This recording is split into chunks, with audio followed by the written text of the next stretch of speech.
and welcome to Leadership Table Talk, a three-time Telly Award-winning talk show designed to help you develop and improve your executive leadership skills and talents. I'm your host, Dr. Mary Gilliam, a retired Air Force colonel and former member of the Senior Executive Service Corps with the Department of Defense at the Pentagon.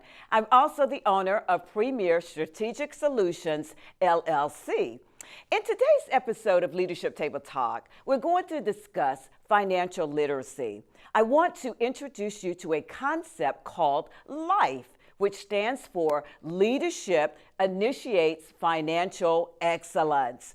To discuss this topic with me via Zoom are the creators of this dynamic concept. So please help me to welcome Ms. Pamala McCoy and retired Air Force Chief Master Sergeant Tonia Oldham. Ladies, welcome to the show. Thank you. Thank you so much for having us. So let's just begin by just telling the audience a little about your backgrounds. Why don't we just start with you, Pamala? Okay, a little bit about me. I am what they affectionately call a military brat, in that my father served 28 years in the Air Force. Both of my brothers are academy grads, and then I married the love of my life, Maurice McCoy, who served 30 years in the Air Force. And as for me personally, I have a degree in business from North Carolina State University. Most of my corporate tenure has been in accounting, finance, banking, credit card industry.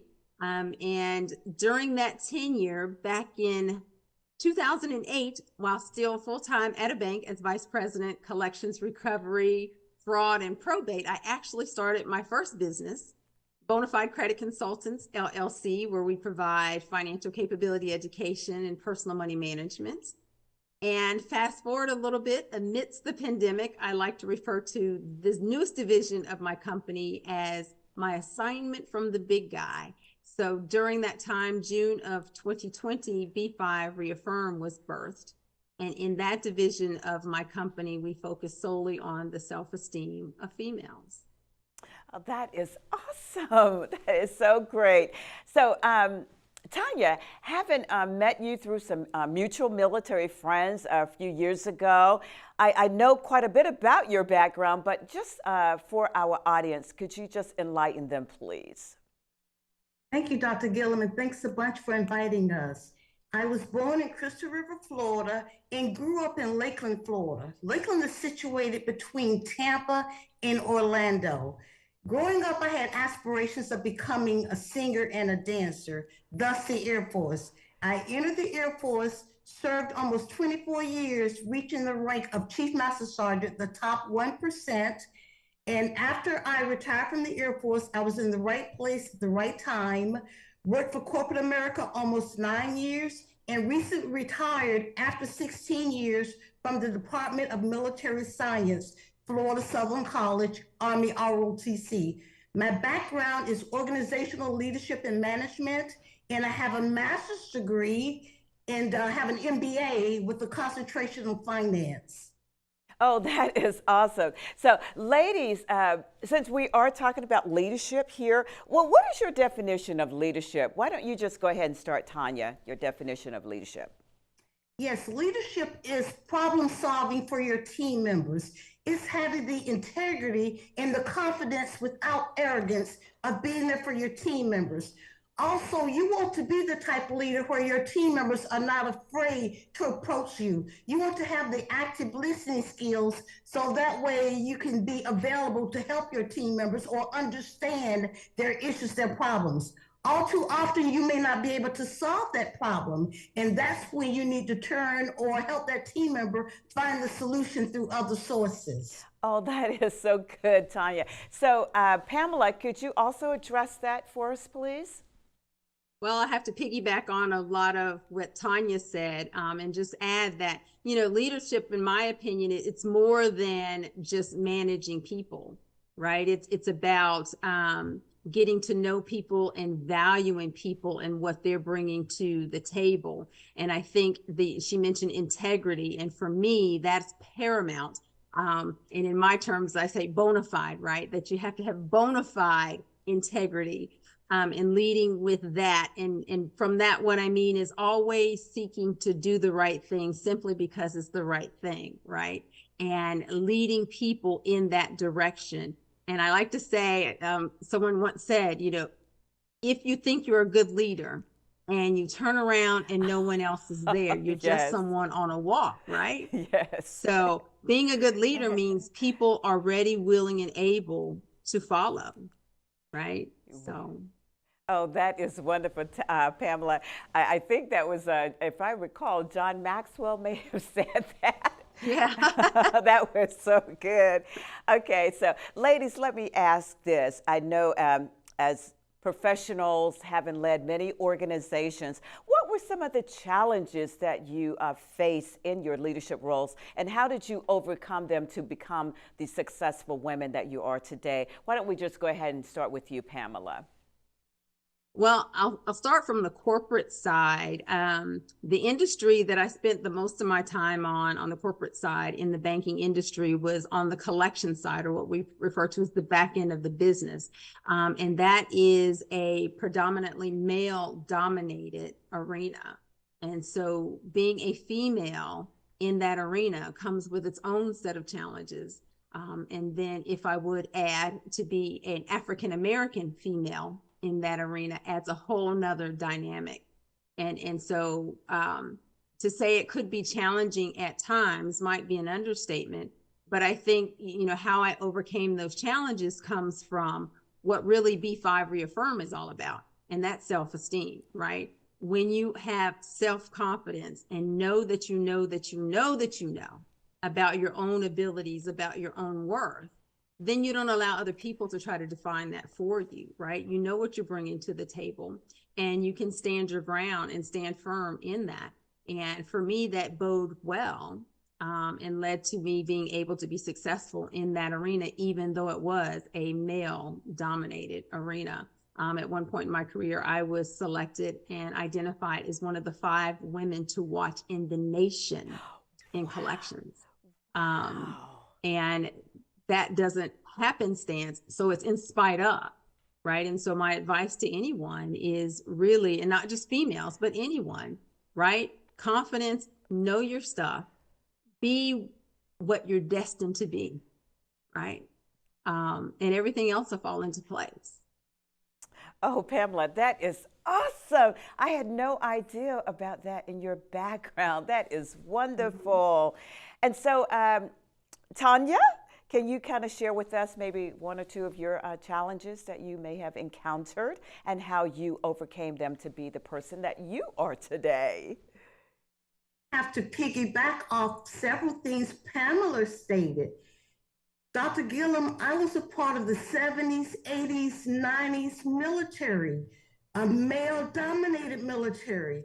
Also being an African-American minority female. When everything you said, every action you took, somebody was ready to tear you down. Promotions were very few. Recognition was few and far between. So I had to learn how to be my own person. And when people began to confuse my confidence with arrogance, or when they began to second guess every decision I made, I adopted a 3 steps approach, and watch me. The 3 steps approach is arriving prior to the boss arrival, departing at the end of the day after he departs. When he asks you the question, you have the answer to the question before he can even ask. And when he asks you the time, you build him a watch. And again, it's you take care of your people, they take care of you, you come across as confident, and although people are out to pull the rug out from under you, understand and know the person you are. You had dreams and visions, and you're determined to make them become reality. You took care of the people, they took care of you, and the rest is, look at the career. Oh, this is awesome, ladies. This information is so good. So, Pamela, let me ask, as an entrepreneur, what inspired you to start B5 Reaffirm? Well, that division, as I said, is kind of, I refer to it often as my assignment from the big guy. And it's really heart work, if you will. If you look at some of the data, some of the statistics around females and self-esteem and suicide and all of those negative things. I'm not sure if you're aware, but when you talk about self-esteem, self-esteem is actually not considered a mental health disorder. It's considered a thinking disorder. However, if it goes unaddressed, it quickly escalates into anxiety and depression, which are in fact identified as mental health disorders. And so the goal of B5 Reaffirm is to step in, if you will, to prevent it from that escalation. The need is great. And as I say in the Bible, the laborers are few. And it's because it's not addressed, people don't know how to call a thing, if you will. But I'm grateful that societally we are now giving a voice to mental health. We're not there. We've got a long way to go with regards to removing the stigmas and the walls associated with mental health. But each conversation that is had publicly is an effort towards tearing down that wall. And so really it is a heart work. There is such a need. And women, we are these nurturers, our roles. We wear so many hats, right? Not just professionally, corporately, all of that, but we're moms, we're grandmas, we are so many things to so many people. But if we're not okay, then nothing is okay. And so it's very important that we as females, have a place and realize that it really is okay to say that I'm not okay, and that there's resources available to assist and help them get okay, right? And so really the why B5, it's hard work. There's such a need, and it is my goal. With that assignment came a number. That number is 1 million females. It is my number that I have been tasked with from the big guy to introduce them to the B5 program and that mantra. And that mantra is that I am, if I ask, what is a B5? I'm a bona fide boss with brains, beauty, and a believer in me. And if I get 1 million women to not just be able to recite that, but know that they know that they know that they are, in fact, truly are a B5, what a world we will have with that kind of self-confidence. Because when you show up in the world different, everything else has to change. Pamela, that is awesome. That is so awesome. So let me ask you, how does Bonafide and B5 Reaffirm contribute to your life vision? Could you talk a little bit about that? Dr. Gilliam, they're not mutually exclusive, and that's why I actually refer to it as another division as opposed to a separate company. It is mind and money, because if you're not in a good headspace, you make bad decisions or questionable decisions across the board, but to include financial decisions. And so when Tonia and I are talking about life, that leadership initiates financial excellence, life is a relative term, right? And though we talk about it in this context financially, it is life in its entirety, right? And it encompasses everything holistically about the person, which includes their mental health, their mind, their body, their soul. And so that is what Tonia and I, we come together and join forces. We're looking at the whole person, right? And addressing that. Oh, that is so good, Pamela. So, Tonia, as a retired Chief Master Sergeant from the Air Force, let me ask you, what were some of those leaders, or who were some of those leaders that you actually engaged with that helped to shape the person that you are today? I am so happy you asked me that question. During one of Colonel Black's interviews, he stated that everyone has a Tuskegee Airman moment. Yes, I do. I actually met an original Tuskegee Airman on the flight line at Castle Air Force Base, California. That encounter resulted in my retraining from a 431 aircraft maintenance to 702. That original Tuskegee Airman, Lieutenant Colonel James Warren, was the chief of social actions. So he ended up becoming a sponsor and a mentor. I emulated so many of his leadership styles. And I mean, that young man, he was just amazing. He walked the walk, he talked the talk, and he helped prepare you to one day exceed or lead others. Two others is Major General William E. Jones and Chief Master Sergeant George Arthur Dudley. They were mentors. They're responsible. They're responsible folks. They were sponsors. Not only that, Dr. Gilliam, they encouraged me to continue serving in the military. They allowed me to learn and to think outside the box. Back in the day, we called it paradigms. They allowed me to create, implement paradigms, and help me as a leader. Even in my civilian life, I think about Major General William E. Jones, Lieutenant Colonel James Warren, and Chief Master Sergeant George Arthur Dudley. I must mention that George Arthur Dudley, retired chief, was an executive at the Department of Energy. Not only that, George was my coach. He showed me what to do, how to do it, when to do it. He often convinced me that one day I would replace him and that he had faith and confidence in me. And to this day, George still mentors in various capacities. So those three individuals had such a huge impact as leaders. And through the years, even in my civilian life, I emulated their leadership traits and their leadership style.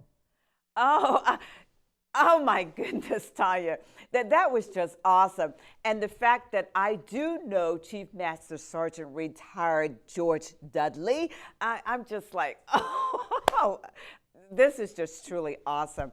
And I also know one of Pamela's brothers, and he and I both served at the Pentagon together, and that is a Colonel retired Vic Lofton. So, boy, this is a small world, a real small world here. So, let's now transition and talk about financial literacy. Pamela, can you describe that, define that for us, and could you also talk about some of the myths that are associated with that? Well, for one, I personally refer to it as financial capability education as opposed to financial literacy. And the reason being that I feel that everyone has some level of knowledge as it relates to finances, right? Because we transact. So even at a kid's level, they know to go in the store and I want this. They ask for that. They may not understand even the dynamics of money, but they know I want this, right? And so at Bonafide, what we do is meet you where you're at and build from there. So that's why I refer to it as financial capability education. But I think that everyone needs it, and I'm really grateful, particularly here in the state of Florida, where they're starting to require it to be part of graduation. Like you cannot graduate from high school until you've had some what they're referring to as financial literacy, but because our students are graduating and they don't have that, right? And it puts them at such a disadvantage as they begin adulting, right? And not to all the other disparities, but everything is at a slant. And so our children are at a further disadvantage because generationally, they're already, in too many cases, further behind some of their counterparts as it relates to economic education. And so it's very important. It is just like mental health. It is fundamental in you starting out and being successful, not only in careers, but in life, right? If you are not grounded in self, i.e. your self-esteem, if you are not educated with regards to personal money management, then you're destined to not be successful in life or professionally. So, there's a lot of work yet to be done. Oh, wow. That is so interesting, Tonia. Not Tonia, but Pamela, please forgive me. But let me ask you,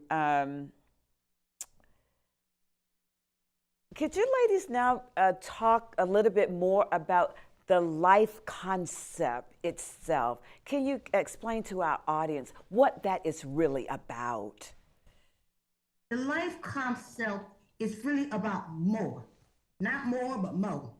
You want more fun, you want more wellness, you want more health, you want more benefits, you want more month at the end versus the money disappearing. You want to have more month than money.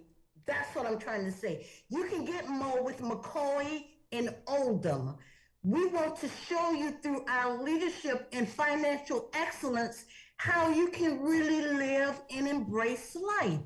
Because when you have financial difficulties, you're stressed, it affects your health, and you're really not living because in the back of your mind, you're thinking about my finances and what can I do to improve my finances. Well, I'm glad you're asked because you can reach out to Bonafide or B5 Reaffirm and she can provide all the information, and then the two of us together can talk to you about life and how you can develop that spending plan and how you can take a look at the money that you currently have and make better decisions regarding that money. Absolutely.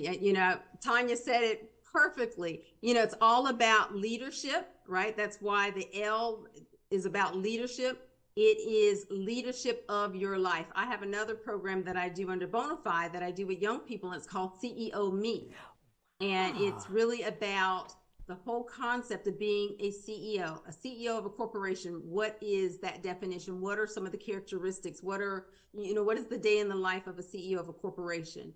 And once I get the young people to define that, then I say, that is you in your own life, right? So CEOs make difficult decisions. Everyone doesn't always agree with the decisions that the CEO makes, but the CEO is going to evaluate all the risks, right? They're going to do due diligence, and then they're going to make that tough call, right? And they already know that they have to live with the consequences of that choice. That's why they're going to do that due diligence and ask fact-finding questions and all of those things. Thus is true when you are CEO Me. I am the CEO of my life, meaning we have to take leadership of our life and make those tough calls. And the first call is things aren't working out, right? Where I am right now is not where I want to be. So I want to make different choices, but I don't know how. So as Tonia said, you need Mo help with making those decisions. So that's McCoy and Oldham. So you can reach us at PamalaMcCoy.com. And of course, the Pamela is different. Pamala, no E, McCoy.com. And we can get you on that path of life. And it is leadership. That is the key word, leadership. We're not here to tell you what to do. We're here to give you these life-changing, these life-altering tools that you need to become a better version of yourself. And as I say to all of my clients, right, before you call, before you go to the website and reach out, you have to already have a made-up mind that you're ready, willing, and able to put in the work, because success only comes before work in the dictionary. You got to roll up the sleeves. You're going to make some different choices, right? We can come up with a plan, and it's going to be a good plan because while we have a background and we know what we're doing, but the plan is only going to work if you put in the work. So I say, what's the outcome going to be? An action plan. That's 2 words, right? And what are Tonia and I? We are the plan. And what is the client? You're the action. And so if you don't apply the action to our plan, then our plan is just simply words on a piece of paper, right? So we need you to be ready. We need you to be ready. Pamela, that is awesome. I couldn't have said it any better. All of the things that you guys have offered our audience today, these are really tools that will help anybody anybody to grow and become a better self, a better version of themselves, if you will. So, ladies, before we get out of here, is there just one other thing that you would like for our audience to know? Or, well, let me take that back here. We're coming up on the end of the show. So, again, I want to thank you. I want to thank you guys for taking the time out of your busy schedules to join with us today, because you have been awesome. I mean, this information has just been so powerful for us. And so, again, thank you for watching Leadership Table Talk. This is Dr. Mary Gilliam, and I'll see you again next time. Bye-bye for today. And again, thank you, ladies. Thank you very much for joining us today. Thank you for having us. Thank you for having us.